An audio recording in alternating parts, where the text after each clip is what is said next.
దూరదర్శన్ ప్రేక్షక మహాశయులకు నా హార్దిక నమస్సుమాంజలి. మిమిక్రీ అంటే మీకందరికీ తెలుసు, ధ్వని అనుకరణ. ఒకే కంఠంతో అనేక రకాల శబ్దాలని, కంఠ స్వరాల్ని అనుకరించడమే ఈ మిమిక్రీగా చెప్పుకోవచ్చు. అయితే సాధారణంగా చాలామంది అనుకుంటారు ఈ మిమిక్రీ అనేది ఈ మధ్యనే అభివృద్ధి చెందినటువంటి కళ అనుకుంటారు. కానీ ఇది వాస్తవం కాదండి. ఇది మనకున్నటువంటి చతుషష్ఠి కళలలో, అంటే 64 కళలలో ఈ మిమిక్రీ 47వ కళగా అప్పట్లో దీన్ని గుర్తించడం జరిగింది. దాన్ని అప్పట్లో స్వరవంచన, అంటే ఈ వాయిస్ మ్యానిపులేషన్ అనేవారు. ఇక ఈయన మిమిక్రీ ప్రోగ్రామ్ విషయానికి వస్తే, సాధారణంగా మిమిక్రీ అనగానే ముందుగా మనకి జ్ఞాపకం వచ్చేది సినిమా నటులు. కాబట్టి ఈ సినిమా నటుల మీద ముందుగా ఒక ఐటెం మనం చేస్తాను. ఒక చోట ఒక 4 అంతస్తుల ఒక బిల్డింగ్ ఉంది. ఆ బిల్డింగ్ లో సినిమా నటులందరూ అద్దెకుంటున్నారు. అయితే దురదృష్టవశాత్తు ఈ 4 అంతస్తుల బిల్డింగు అగ్ని ప్రమాదానికి గురైంది. అందరూ తప్పించుకున్నారు. కానీ ఎటొచ్చి మన Andhra James bond super star Natasekhara Krishna గారు మాత్రం ఆ పైన 2వ అంతస్తులో మిగిలిపోయారు. అప్పుడు ఆయన్ని రక్షించాలి అనేటువంటి ఉద్దేశంతో మిగిలిన సినిమా నటులందరూ క్రింద ఆలోచిస్తున్నారు. ఆ సమయంలో అక్కినేని నాగేశ్వరరావు గారు ముందుకొచ్చారు. ముందుకొచ్చి ఆ పైన కృష్ణ గారిని ఉద్దేశించి ఈ విధంగా అంటున్నారు: కృష్ణ, అక్కడ కూర్చో. ఇక్కడ ఏం జరుగుతుందో తెలుసా నీకు? మొత్తం బిల్డింగ్ తగబడిపోతుంది. ఇంకా నువ్వు అక్కడే కూర్చొని ఆలోచిస్తూ కూర్చుంటే లాభం లేదు. కృష్ణ, నీకు జీవితం మీద రాసుంటే బ్రతకాలన్నా కోరుకుంటు వెంటనే 2వ అంతస్తు వచ్చి క్రిందకు దూకి నీ ప్రాణాలు కాపాడుకో. కృష్ణ, కమా దూకే అని చెప్పగానే పైన కృష్ణ గారు ఈ విధంగా సమాధానిస్తున్నారు: నేను నాగేశ్వరరావు గారు, ఈ 2వ అంతస్తులోంచి దూకండి అంటున్నారు. ఎలా దూకమంటారు? ఈ 2వ అంతస్తులోంచి క్రిందకు దూకానంటే నా 2 కాళ్ళు చేతులు విరిగిపోవడం ఖాయం. పైగా నేను అసలు లుంగి మీద ఉన్నానండి. దూకడం కుదరదు అని కృష్ణ గారు అలా అనేసరికి వీళ్ళంతా ఏం చేద్దామని ఆలోచిస్తున్నారు. ఆ సమయంలో సీనియర్ సినీ నటులు గుమ్మడి వెంకటేశ్వర గారు ముందుకొచ్చారు.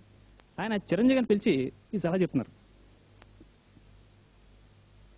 నేనే బాబు చిరంజీవి, ఇలారా. నేనే ఆ పైన కృష్ణ 2వ అంతస్తు నుంచి దూకడానికి భయపడుతుంది కాబట్టి నేను చిన్న దిక్కుమాల సలహా చెప్తాను బాబు. ఏమీ లేదు నేనే, మనమంతా కలిసి ఒక వల కొనుక్కొద్దాం. ఆ వలని మనమంతా గట్టిగా లాగి పట్టుకుందాం. ఆ కృష్ణ ఆ 2వ అంతస్తుని దూకేస్తాడు, తన ప్రాణాలు కాపాడుకుంటా. నేనే ఇదే బాబు నేను చెప్పబోయే దిక్కుమాల సలహా అని ఆయన చెప్పగానే వాళ్ళంతా గబగబా వెళ్ళి ఒక వల కొనుక్కొచ్చారు. ఆ వలని అంతా గట్టిగా లాగి పట్టుకున్నారు. ఆ పైన ఉన్న కృష్ణ గారిని దూకమని చెప్పి క్రిందున్న చిరంజీవి గారు చెప్తున్నారు ఈ విధంగా: చూడు కృష్ణ, నువ్వు 2వ అంతస్తు నుంచి దూకడానికి భయపడిపోతున్నావు. ఇద్దరు నేనైతే వెనక్క ముందు చూడకుండా వెంటనే దూకి నా ప్రాణాలు కాపాడుకునేవాడిని. నువ్వు ఇలా భయపడమని చెప్పి మేమంతా కలిసి తల 10 రూపాయలు వేసుకుని ఈ వల కొన్నాం.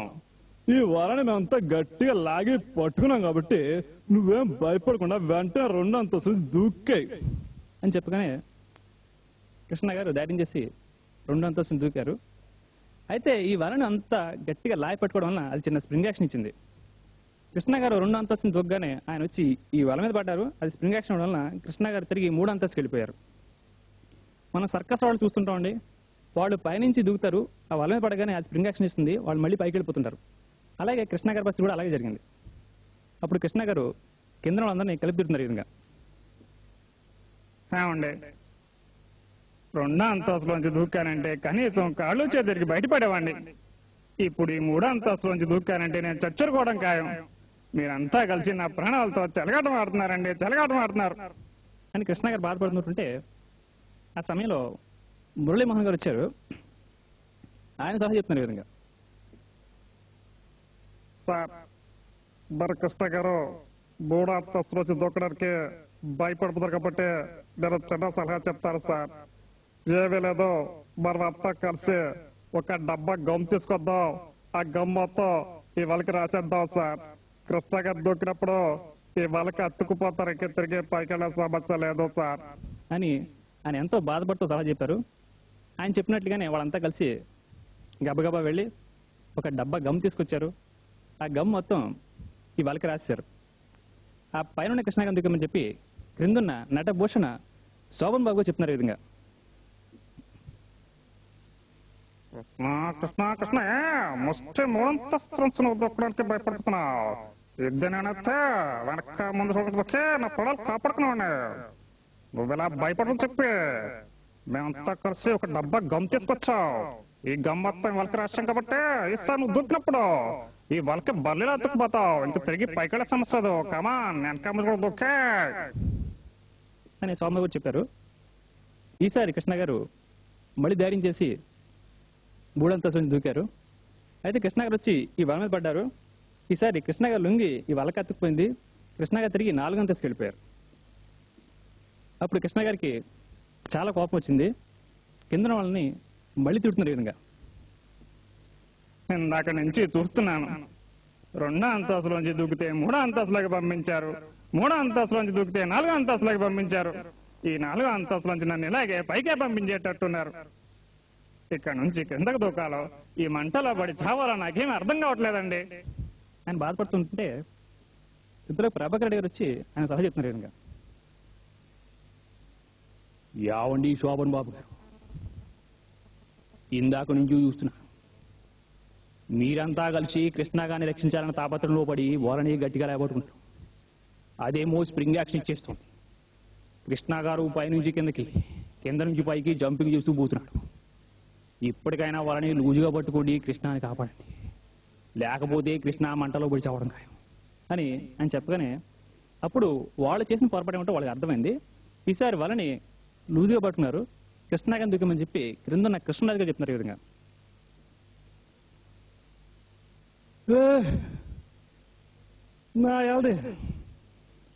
నా ఎల్ది మొరతాడు కట్టుకోవడం చేత కాదు.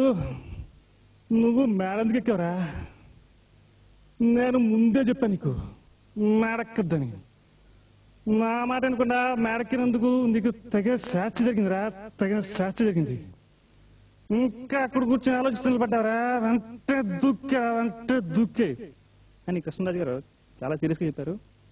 కృష్ణ గారు కూడా చాలా సీరియస్గా అక్కడి నుంచి దూకారు. అయితే కృష్ణ గారు అంత ఎత్తు నుంచి దూకేసరికి ఈ వల చిరిగిపోయింది. కృష్ణ గారు వచ్చి కింద పడ్డారు. ఈ విధంగా ఈ సినిమా నటుల మీద ఒక ఐటమ్ అనేది చేసుకోవచ్చు. తర్వాత ఈ సౌండ్స్ బేస్డ్గా ఒక ఐటమ్ అని చేస్తాను. ఒక అర్ధరాత్రి సమయంలో ఒక ఆయన ఒక శ్మశానం మీదుగా నడుచుకుంటూ వెళ్తున్నాడు. అప్పుడు ఆ శ్మశానంలో వాతావరణం ఈ విధంగా ఉంది.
అక్కడ ఆ శ్మశానంలో వాతావరణం ఆ విధంగా ఉండేసరికి ఆ వెళ్తున్నటువంటి ఆయనకి చాలా భయం వేసింది.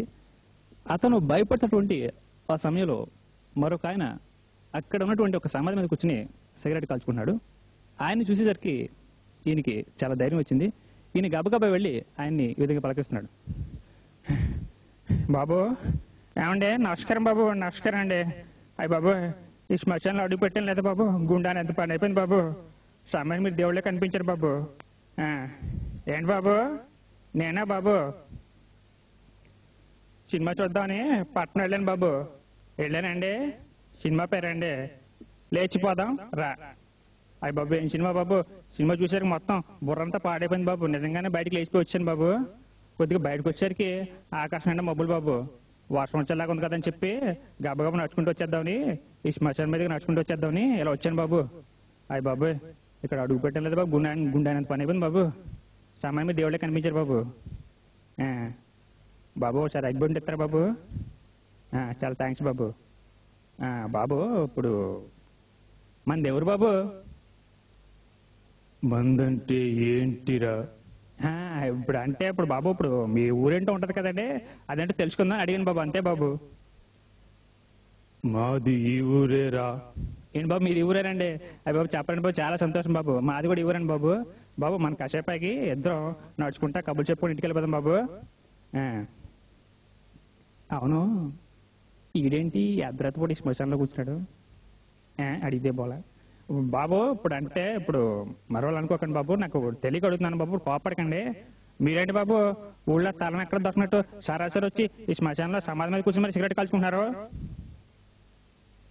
ఇంతవరకు ఈ సమాధి లోపలే ఉన్నానురా. గాలి కోసం అని చెప్పి ఇప్పుడే బయటకు వచ్చా. అర్థమైందా? ఓష్, ఇందులో అర్థం కావడం కాదు బాబు. సమాధులు కూర్చుంటే గాలికి వస్తుందండి, బయటే కూర్చోండి బాబు. నిజమేనండి బాబు. ఇప్పుడు అంటే బాబు తమరు దెయ్యం అండి? అయ్యో బాబోయ్. ఆయన మళ్ళీ ఆ చుట్టుపక్కల కనిపించలేదు. తర్వాత ఉషాశ్రీ గారి మీద ఒక 2 జోక్స్ మనం చేస్తాను. ఒకప్పుడు ఉషాశ్రీ గారు ఆల్ ఇండియా రేడియో విజయవాడలో శ్రోతలు అడిగినటువంటి ధర్మ సందేహాలకి చక్కటి సమాధానం ఇచ్చేవారు. ఆయన వాయిస్ ఎలా ఉంటుందో ఆకరిస్తాం.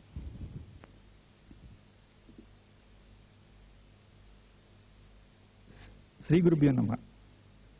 సమస్త సన్మంగళాన్ని బాగుంటున్నాయన ఉత్తరాలు చదువు. అయ్యా గురుగారు, అమలాపురం నుంచి అప్పారావు రాస్తున్నారండి. ఈయనకు ఒక దోమతెర ఉందంట. ఆ దోమత నిండా చిల్లులు ఉన్నాయంటండి. ఈ చిల్లుల ద్వారా దోమ లోపల ప్రవేశించి ఈయన తెక్కుట్టేస్తున్నాయంటండి. ఇంకో దోమతెర కొనుక్కునే డబ్బు లేవు, ఈ కార్డు ముక్క రాస్తున్నా, మీరే సమాధానం చెప్పాలంటారు. చూడండి అప్పారావు గారు, ఈ దోమల బాధ అనేది చూశారు, అది ఈనాటి నుండి కాదు నాయన, ఇది రామాయణ మహాభారతాల నుంచి కూడా వస్తూనే ఉంది. మీ యొక్క పరిస్థితి దృష్ట్యా మరొక మంచి దోమతెర కొనుక్కుంటే బాగుంటుంది నాయన. అయితే కొనుక్కునే డబ్బులు మీ దగ్గర లేవన్నారు కాబట్టి ఒక చిన్న చిట్కా చెప్తాను వినండి. మొత్తం దోమలన్నీ దోమతెరలోకి ప్రవేశించాక మీరే వెళ్ళి బయట పడుకోండి. అయ్యా గురుగారు, ఆఖరికి మరో ప్రశ్న. సామర్లకోట నుంచి శనేశ్వరరావు గారు వస్తున్నారండి. ఈయనకు పెళ్లిడికి వచ్చినటువంటి 2 అమ్మాయిలు ఉన్నారంట. ఈ 2 అమ్మాయిల పెళ్లి కూడా ఒకేసారి చేయాలనుకున్నారు. అయితే తగిన ఆర్థిక స్తోమత లేదంట. ఏం చేయమంటని అడుగుతున్నారు. చూడండి శనేశ్వరరావు గారు, మీ యొక్క పేర్లోనే ఉంది దరిద్రపు శని అంత. ఈ రోజుల్లో ఒక్క అమ్మాయి పెళ్లి చేయడానికి తల ప్రాణం తోక్కొచ్చేస్తుంటే మీరు 2 అమ్మాయిల పెళ్లి కూడా ఒకేసారి చెయ్యాలనుకున్నందుకు మిమ్మల్ని ఘనంగా సన్మానించాలని ఆయన అడిగారు కాబట్టి విన్నవిస్తున్నా. మనం టీవీలోనూ రేడియోలోనూ చూస్తుంటామే అడ్వర్టైజ్మెంట్స్. అదే మాదిరిగా మీ పెద్ద అమ్మాయిని చేసుకున్న వారికి మీ 2వ అమ్మాయి ఫ్రీ అని చెప్పండి. స్వస్తి. ఈ విధంగా ఉషాశ్రీ గారి మీద జోక్స్ మేనేజ్ చేసుకోవచ్చు. తర్వాత చివరి ఐటెం,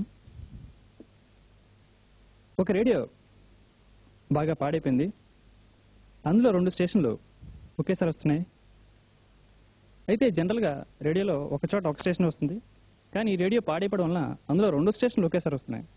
ఒక స్టేషన్లో ఒక ఆవిడ వంటల గురించి మాట్లాడుతుంటే మరొక స్టేషన్లో ఒక ఆయన పంటల గురించి మాట్లాడుతున్నాడు. అప్పుడు ఆ 2 కలిసి ఈ విధంగా వస్తున్నాయి. ఇప్పుడు ఒక కొత్త వింత వంటకాన్ని ఎలా తయారు చేయాలో నేర్చుకుందాం. ఇప్పుడు వరి, వాటిని పట్టి పిడించే పురుగులు, తీసుకోవాల్సిన జాగ్రత్తలు అనే అంశం మీద మనం కాసేపు ముచ్చరించుకుందాం. ముందుగా మనం తయారు చేయబోయేటువంటి ఈ కూర పేరు ఏమిటో తెలుసుకుందాం. ఈ కూర పేరు ఏమిటంటే కంపోస్ట్ ఎరువు. ఈ కూరని తయారు చేయడానికి కావలసిన పదార్థాలు ఏమిటంటే ఆకు తొలిచే పురుగు, కాండం తొలిచే పురుగు, వేరు తొలిచే పురుగు, ఎర్రముట్టి పురుగు మరియు తేనెమంక పురుగు మొదలైనవి కావాలి. వీటితో పాటుగా 1 లీటర్ ఫినాయిల్ మరియు 1/2 లీటర్ ఎండుని కూడా తీసుకున్నట్లయితే మంచిది. ఇకపోతే ఈ కూరని తయారు చేసే ముందు మనం కొన్ని జాగ్రత్తలు పాటించాలి. అవి ముఖానికి మాస్క్ వేసుకోవడం, మరియు చేతికి గ్లోవ్స్ తొడుక్కోవడం, అంతేకాకుండా కాళ్ళకి బూట్లు వేసుకోవడం లాంటి జాగ్రత్తలు మనం పాటించాలి. ఇకపోతే ఈ కూరని తయారు చేసే పద్ధతి తెలుసుకుందాం. బాగా కాగిన నూనెలో కాస్తంత అమ్మోనియా సల్ఫేట్ మరియు జింక్ ఫాస్ఫేట్ వేసి బాగా వేపాలి. ఆ తర్వాత అందులో నేను ఇందాక చెప్పినటువంటి పురుగుల్ని బాగా తరిగి అందులో వేసి మొత్తం ఆ మిశ్రమాన్ని 2 కాళ్ళతో బాగా కలితొక్కాలి. ఆ తర్వాత అందులో కాస్తంత ఫినాయిల్ పిచికారీ చేసుకున్నట్లయితే కూర రుచిగా ఉంటుంది. వీలుంటే కాస్త ఎండ్రిని కూడా వేసినట్లయితే కూర మరింత రుచికరంగా ఉంటుంది. ఇలా తయారు చేసినటువంటి ఈ కూరని మనం ఒక గొయ్యి తవ్వి ఆ గోతులో వారం రోజులు నిల్వ ఉంచినట్లయితే కూర రుచి మరింత పెరుగుతుంది. ఇలా తయారు చేసినటువంటి ఈ కూరని మీరు మీ శ్రీవారికి వడ్డించినట్లయితే ఆయన ఎంతో ఆత్రంగా తింటారు. తిన్న వెంటనే ఆయనలో కళ్ళు తిరగడం, వాంతులు రావడం లాంటి వ్యాధి లక్షణాలు ముందుగా మనకి ఆనంద సూచికలుగా కనిపిస్తాయి. ఆ తర్వాత ఆయన ఎంతో ప్రేమగా నేల మీద పడి గిలగిలా కొట్టుకుని ఆ వెంటనే దెబ్బకి చచ్చూరుకోవడం ఖాయం. అప్పుడు మనకందరికీ పట్టిన పీడ పూర్తిగా వదిలిపోతుంది. ఇదే విధంగా దీన్ని మీ చుట్టుపక్కల వారు కూడా కాస్త పెట్టినట్లయితే వారు మళ్ళీ మన కంటికి కనిపించే అవకాశం ఎట్టి పరిస్థితిలోనూ ఉండదు. అప్పుడు మనం అంతా హాయిగా ఉండొచ్చు. ఇదే విధంగా వచ్చే వారం మరికొన్ని భయంకరమైనటువంటి వంటకాల్ని నేర్చుకుందాం. అంతవరకు సెలవు మరి. నమస్కారం. Hello hello. చూడు బాబు, ఈరోజు మరి మనం దూరదర్శన్ కేంద్రం హైదరాబాద్కి వచ్చాం కదా. అవునయ్యా. అవునా? మరి ఒక్కసారి మన ప్రేక్షకులందరికీ కూడా ఒకసారి నమస్కారం చెప్పేసి. ఎందుకు? ఎందుకు అంటే వాళ్ళందరూ చూస్తున్నారు కాబట్టి వాళ్ళందరికీ ఒకసారి నమస్కారం చెప్పడం మన బాధ్యత. ఒకసారి నమస్కారం చెప్పేసి. ఎలా? ఎలా అంటే అందరికీ నమస్కారం. నువ్వు నా చెవిలో చెప్పడం కాదు, అందరికి వినపడి చెప్పాలి. చెప్పేసి అందరికీ నమస్కారం చెప్పేసి. కొందరికి నమస్కారం. అందరికీ కాదు, అందరికీ నమస్కారం. అందరికి ఎందుకయ్యా? అందరూ చూస్తున్నారు కాబట్టి అందరికి చెప్పాలి. అందరికి వద్దు. మరి కొందరికి చెప్తావా? అంటే కొందరు ఎవరు? ఫ్యాన్స్. ఏంటి ఫ్యాన్స్ అయ్యా. నీకు ఫ్యాన్స్ ఉన్నారా? ఎంతమంది ఉన్నారు? చాలా మంది ఉన్నారు. చాలా మంది ఉన్నారు. ఎక్కడెక్కడ నీ ఫ్యాన్స్? ఇండియా అంతా ఉన్నారయ్యా. ఇండియా అంత ఉన్నారు. ఇందుకు నీ ఫ్యాన్స్ జనరల్గా ఎవరు ఉంటుంటారు? అంతా లేడీస్ ఉంటారు. అంతా లేడీస్ ఉంటారు. అంటే నీకు లేడీస్ ఫాలోయింగ్ చాలా ఎక్కువ అనమాట.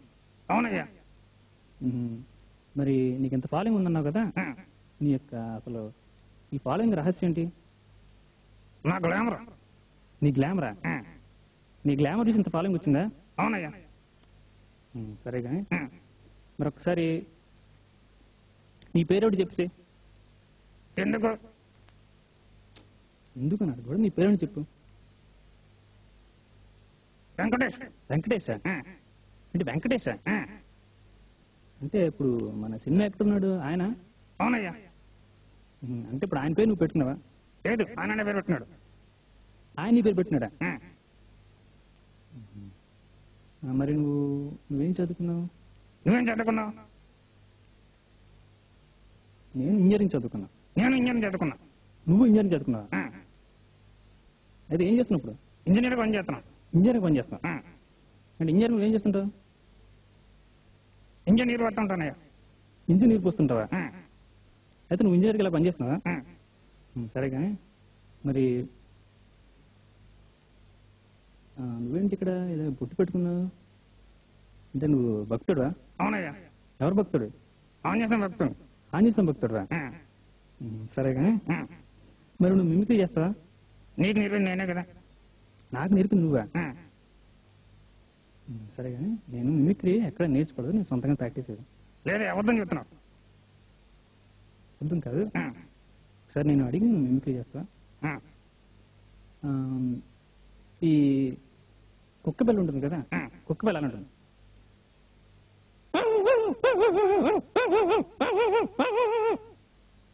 కుక్క బెల్ల అలా ఉంటుందా?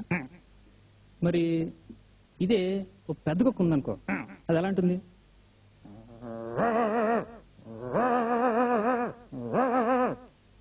బాగుంది. కానీ మరి ఈ పిల్ల ఎలా ఉంటుంది?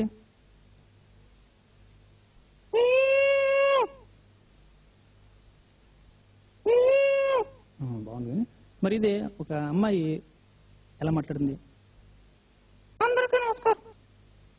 ఓకే, బాగుంది. కానీ మరి మరి నేను వెళ్ళిపోతావా? వెళ్ళిపోతాను. వెళ్ళిపోతా. పని ఉందా? అవునయ్యా.